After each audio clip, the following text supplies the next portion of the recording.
के लिए भोग भोगना चाहिए, लेकिन त्याग पूर्वक, क्योंकि अकेले आए हो और अकेले तुमको जाना है। ये शरीर के रिश्ते नाते हैं, भोग शरीर से होता है। तुम्हारे पास 3 शरीर है, याद रखो। तुम्हारे पास जो है 3 शरीर है। एक शरीर आत्मा को मिला है आकाश से, ये कारण शरीर आत्मा को आकाश से मिला है, और सूक्ष्म शरीर जीव को सूक्ष्म शरीर अग्नि से मिला है, और ये प्राण को, ये जो प्राण चलता है ना वायु, ये प्राण को स्थूल शरीर माता पिता से मिला। 3 शरीर है। हम कर्म करने में पूर्ण स्वतंत्र, कोई हमको रोक नहीं सकता। बाकी कोई ऐसा संसार में नहीं है जो कर्म करने में पूर्ण स्वतंत्र हो। देवी देवता ही क्यों ना हो, भगवान ही क्यों ना हो, भगवान भी पूर्ण स्वतंत्र नहीं है। भगवान और हम दोनों एक साथ आए हैं, शरीर के अंदर है। भगवान भी मेरे अंदर है और मैं भी शरीर के अंदर हूं, और मेरा भगवान भी मेरे शरीर के अंदर है।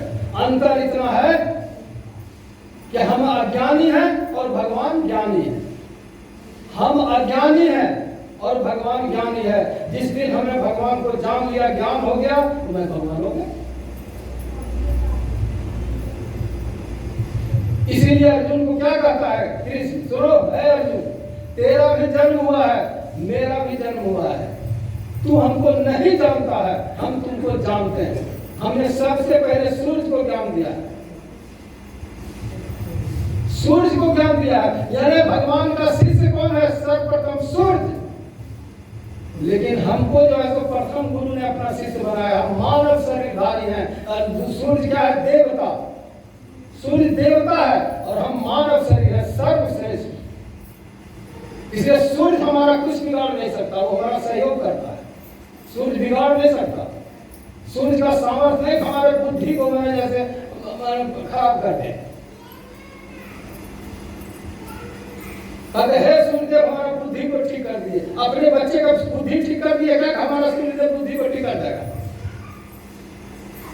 वो किया क्या अपने बच्चे का?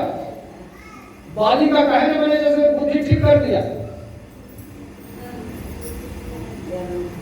कर्ण का बुद्धि का है ठीक कर दिया। सूर्य का ही तो पुत्र है, बाली भी सूर्य का ही पुत्र है, क्यों ने अपने पुत्र का बुद्धि ठीक कर दिया? भगवान की बात करते हो। कृष्ण ने जो अपने बच्चे, एक बच्चे को, पत्नी को कहने ठीक कर दिया। कहने कर दिया, गुरु तो है, भगवान तो गुरु है, भगवान ही है ना जी। तो अपने बच्चे को बुद्धि कहने ठीक कर दिया। किसी को एक तो कुल में दीपक जलाने वाला नहीं है,